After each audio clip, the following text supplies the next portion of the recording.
Initié par la Chine en 1996, le groupe de Shanghai est devenu en 2001 l'Organisation de coopération de Shanghai, l'OCS, avec 8 nations.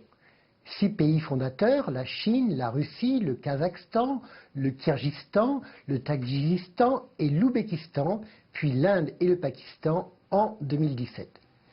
Sous-médiatisée en Occident, l'organisation intergouvernementale est un modèle international avec l'accueil des 9 et 10 juin du 18e sommet de l'OCS dans la ville chinoise de Qingdao. Avec 4 États observateurs, l'Afghanistan, l'Iran, la Mongolie, la Biélorussie et des États partenaires, l'OCS œuvre avec d'autres invités à un nouvel ordre économique et politique mondial. C'est un ordre plus juste et démocratique. En renforçant la confiance et les bonnes relations de voisinage, l'OCS facilite la coopération politique, économique et commerciale, technique, culturelle et éducative, comme dans les domaines du transport et de l'énergie, du tourisme ou de l'environnement. C'est la zone commerciale la plus vaste, soit plus de 60% de l'Eurasie et 43% de la population mondiale. L'OCS s'intéresse aussi aux bouleversements géopolitiques, à la stabilité, à la sécurité collective et à la paix mondiale. Malgré des systèmes politiques divers, les pays de l'OCS ont réalisé en 17 ans une coopération gagnant-gagnant et une coordination efficace, comme par exemple des manœuvres communes et la mission de paix de 2007.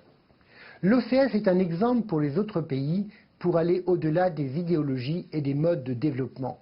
L'OCS a permis de résoudre des questions frontalières et elle lutte aussi contre le terrorisme, l'immigration illégale, le trafic de drogue, le séparatisme, le terrorisme et l'extrémisme.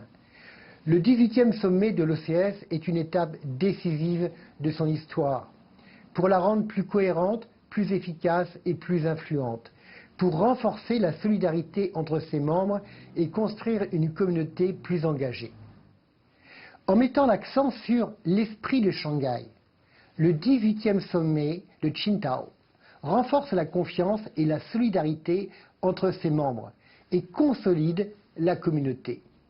Désormais, ce lieu de discussion entre les puissances régionales de l'Asie répond aux enjeux géopolitiques et économiques de cette région. Le 18e sommet présidé par Xi Jinping montre l'importance de ce moment où des chefs d'État rencontrent leurs homologues chinois, comme les présidents Vladimir Poutine ou Hassan Rouhani. Qu'il s'agisse du plan quinquennal pour un traité sur le bon voisinage, de l'amitié et de la coopération à long terme, bon nombre de résolutions ou de dossiers relatifs à la sécurité et à la coopération économique, culturelle et environnementale sont engagés. Cela fait également progresser dans les États membres les projets de la ceinture et de la route, les magnifiques nouvelles routes de la soie du XXIe siècle.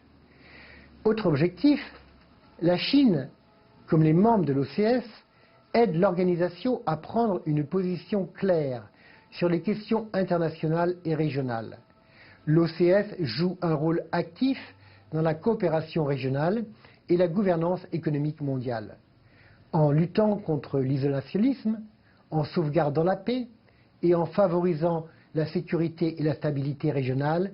Les rencontres du 18e sommet de l'OCS favorisent davantage le développement économique et la paix mondiale.